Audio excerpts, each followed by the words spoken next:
Hello and welcome.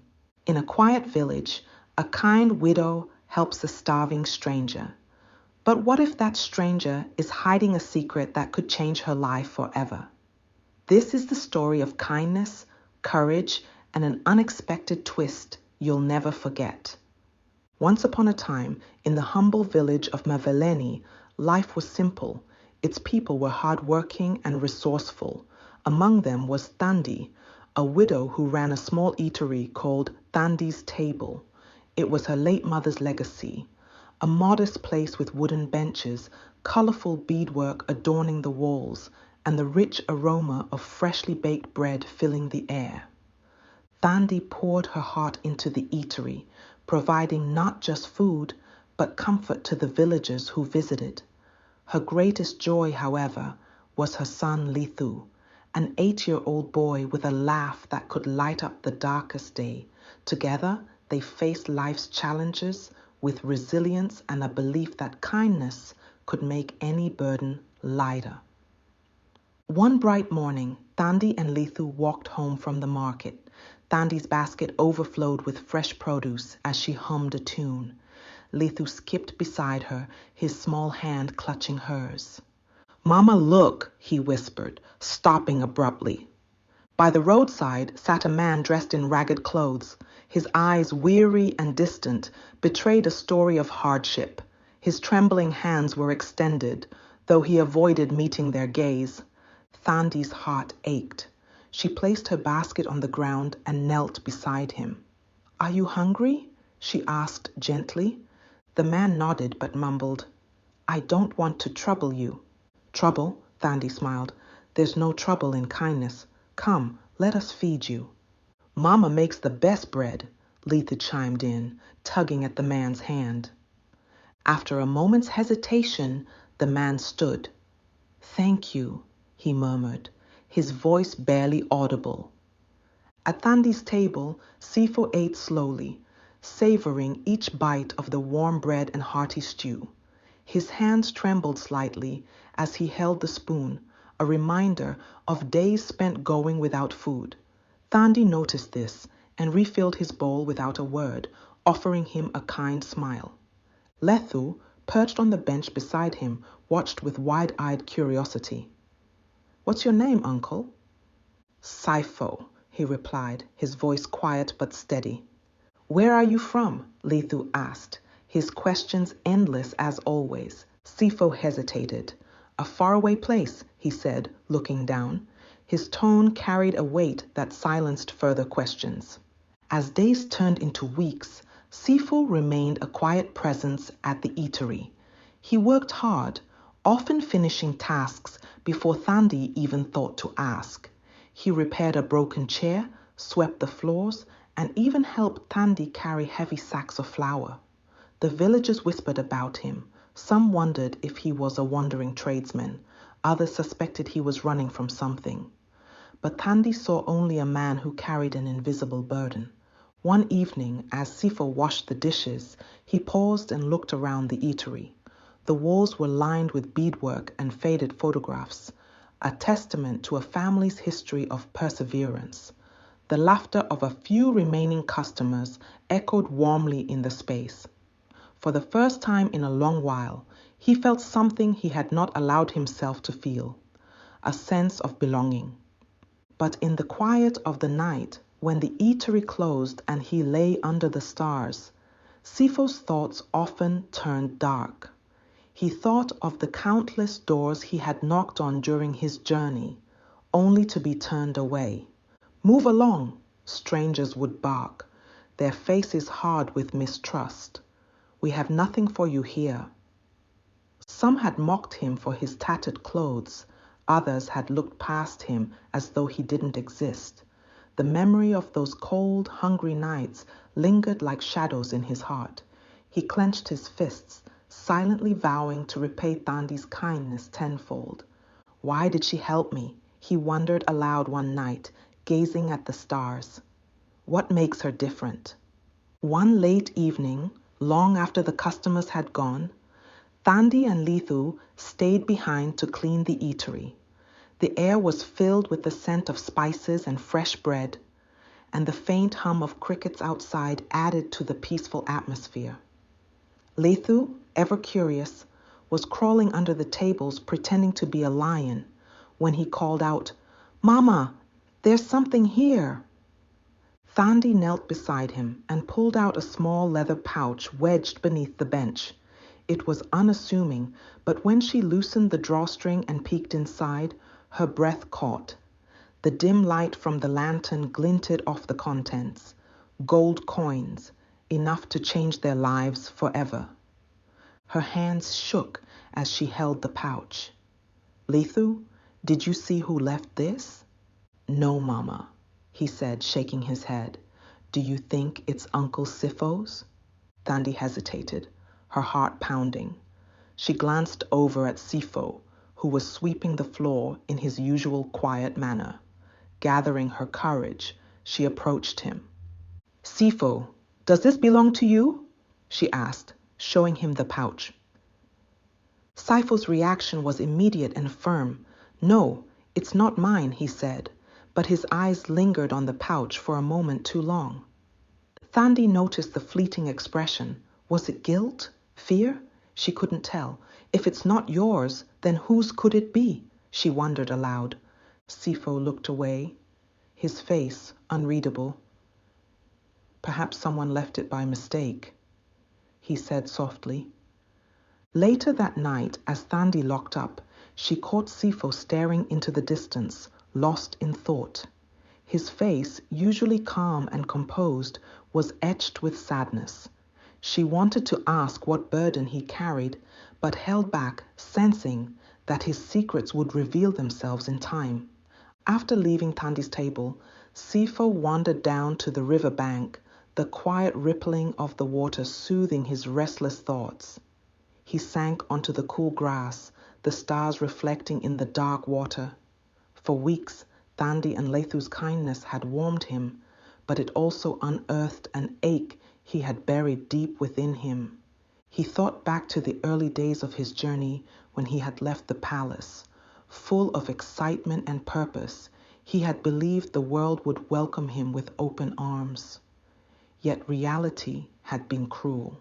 The clothes he had chosen to blend in with the common people quickly became rags, and the gold coins he carried felt like a curse. "Why should I trust you?" a shopkeeper had snapped when he had tried to buy bread. "You look like a thief." Even when he offered to pay, he was met with suspicion and disdain. He had been turned away from inns, chased off farms, and scorned by strangers. For months, he had wondered, his hope dwindling. He wondered if leaving the palace had been a mistake. Yet, when he stumbled into Mveleni and met Thandi, everything changed. She hadn't hesitated to help him. She hadn't questioned his worth. For the first time in his long journey, someone had looked at him with kindness, not judgment. "Why did you stop for me?" he whispered to the stars. He thought of Thandi's smile, her warm meals, and her quiet strength. "Perhaps I was meant to find her." As he rose to return to the eatery, he felt a small spark of hope reignite within him. If someone like Thandi existed, then perhaps the world wasn't as harsh as he had believed. Weeks passed and Sipho became like family. He and Lethu were inseparable, and Thandi found herself trusting him implicitly. One evening, as Thandi cleaned up after a long day, humming softly as she worked, Lethu sat at a corner table, scribbling pictures of lions and trees on scrap paper. Sipho lingered near the door, unusually restless. He watched Thandi, her movements graceful and sure, and felt a pang of guilt twist in his chest. The longer he stayed, the heavier the secret he carried seemed to grow. "Thandi," he began hesitantly, his voice barely above a whisper. She looked up, sensing the weight in his tone. "What is it, Sipho?" He hesitated, as if weighing his words carefully. "I need to tell you the truth." Thandi put down the cloth she was using to wipe the tables, her heart beginning to race. Lethu perked up from his drawing, his curious eyes darting between Sipho and his mother. "What truth?" Thandi asked, her voice steady but cautious. Sipho drew a deep breath. I am not who you think I am. My name is Prince Sipho, son of Kogosi Mandla, king of the kingdom of Zamani. The words hung in the air, heavy and surreal. For a moment, all Thandi could do was stare. She blinked, trying to make sense of what she had just heard. A prince, she whispered, the word foreign on her tongue. You're a prince? Yes, Sipho said, his tone steady, though his eyes were filled with vulnerability. I left the palace because I wanted to understand the world beyond its walls. I wanted to see what life was like for those who live without the privilege I was born into. Thandi's legs felt weak, and she sank onto the nearest bench. You've been here all this time, working, eating with us, playing with Lethu. And you're a prince? She shook her head, her thoughts a whirlwind. Why didn't you tell me? Sipho stepped closer, his voice filled with urgency. Because I needed to see the truth of people's hearts, Thandi. I needed to know if kindness still existed in a world that often seemed so cruel. I wanted to see if people would help someone like me, not because of who I am, but because it's the right thing to do. Lethu, who had been listening intently, piped up. Wait, Uncle Sipho. You're like the kings in the stories Mama tells me, with a crown and a big palace? Sipho crouched to Lethu's level, his expression softening. Yes, Lethu, but I left all of that behind to learn about life outside the palace. And do you know what I've learned? What? Lethu asked, his eyes wide. That the richest people are not the ones with golden palaces, Sipho said. The richest people are the ones with kind hearts, like your mama. She didn't know who I was, but she helped me anyway. Lethu looked at his mother with pride, then back at Sipho. So? You're like my big brother Prince now? Sipho chuckled, ruffling Lethu's hair. Yes, something like that. Thandi's shock began to give way to understanding, though her heart still raced. The gold coins, she murmured. They were yours, weren't they? Yes, Sipho admitted. I left them here to test your character. I wanted to see if you would take them for yourself or try to find the owner. And you, Thandi, proved that your heart is as pure as I hoped. Thandi looked down at her hands, her emotions swirling, shock, confusion, and something else she couldn't quite name. Why me, Sipho? Why my little eatery in this small village? Sipho sat beside her, his expression earnest. Because fate led me here. I've traveled far, and I've seen the worst of humanity, rejection, cruelty, greed. But here in this little eatery, I found kindness. I found you. Lethu climbed onto Thandi's lap, wrapping his arms around her. Mama, you're like a queen now, he declared, his voice filled with excitement. Thandi managed a shaky laugh, her eyes filling with tears. I'm just a woman doing her best, she said. To me, you're more than that, Sipho said softly. You've shown me what true strength and compassion look like. You've reminded me of the kind of leader I want to be. For a long moment, the three of them sat in silence, the room bathed in the soft glow of the setting sun. Thandi's mind raced with questions, but one truth stood out. Sipho, prince or not, had chosen to stay. And in that choice, she saw not just gratitude, but genuine respect and admiration. What happens now? Thandi asked finally, her voice still carrying traces of uncertainty. Sipho smiled gently, his gaze steady. Now, we move forward, together, but the road ahead might not be easy. Some may not understand us, Thandi. Some will judge. When word of Sipho's true identity spread through Mveleni, the village erupted with gossip. Many were thrilled for Thandi, but others were far less kind. How can a widow, a woman born into nothing, deserve the love of a prince? One woman sneered to her neighbor at the market. A prince should marry someone pure, untouched by hardship. Thandi heard the whispers wherever she went, at the market, outside her eatery, even as she walked home with Lithu. She held her head high, but each word cut deep, stirring doubts she hadn't felt in years.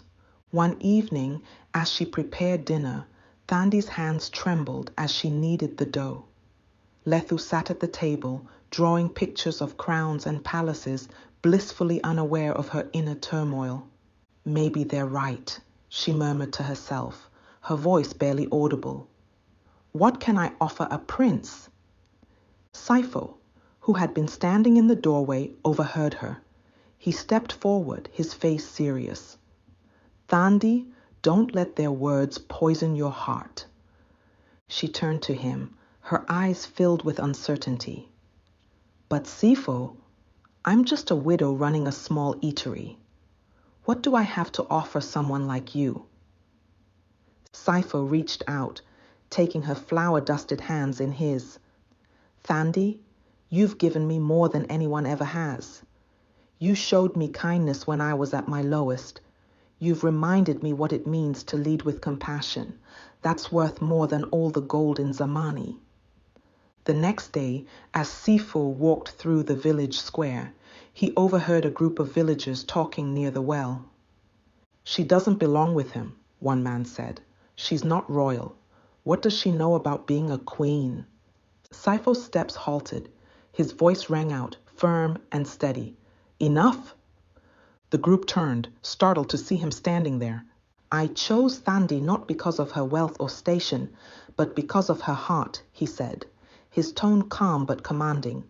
I've seen riches, I've seen power, but I've never seen anyone as selfless and strong as her. He paused, letting his words sink in. A pure soul is not defined by privilege or status.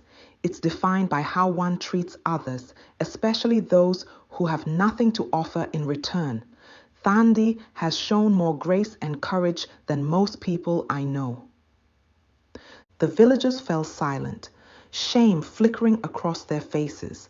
Slowly, they began to nod, realizing the truth in his words.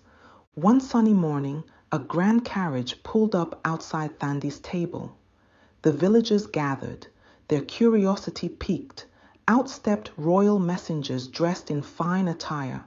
Thandi, who had been sweeping the porch, froze in surprise. One of the messengers approached her, bowing slightly.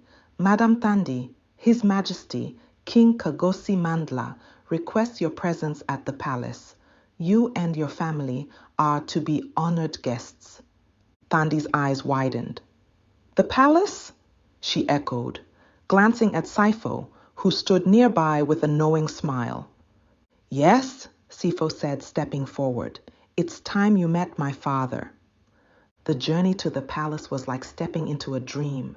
As the carriage rolled through the gates, Lethu's eyes grew wide at the sight of marble columns, sparkling fountains, and gardens bursting with colorful flowers.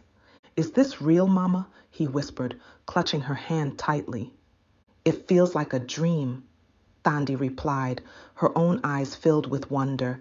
Inside the grand hall, Gosi Mandla awaited them, his presence both regal and kind. Despite his crown and royal robes, his warm smile put Thandi at ease. Welcome, Thandi, the king said, his voice deep and gentle. My son has spoken highly of you. You have taught him lessons no royal tutor ever could. Thandi curtsied, her heart pounding. Your Majesty, it is an honor. Over dinner, Sipho recounted his journey, speaking of Thandi's generosity and strength. The king listened intently, nodding with approval. You've shown my son what it means to lead with humility and compassion, Gosi Mandla said. For that, I am forever grateful. Before they left the palace, Gosi Mandla made a grand announcement. As a token of gratitude, I will renovate Thandi's table and expand it into a community hub. It will be a place where the people of Mveleni can gather, grow, and thrive. Thandi's eyes filled with tears. Your Majesty, I don't know how to thank you. The king smiled. You already have, through your kindness. Back in Mvuleni, Thandi's table was transformed. The eatery became the heart of the village, with a new kitchen, vibrant decor, and enough space for everyone. Thandi hired local villagers, providing jobs and hope for many. As the eatery flourished, so did Thandi and Sipho's bond. One quiet evening, as the stars twinkled above, Sipho took Thandi's hands in his. Thandi, he began, his voice soft. You've shown me a life I never imagined. You've taught me that true wealth lies in love and kindness. Will you marry me? Tears filled Thandi's eyes as she nodded.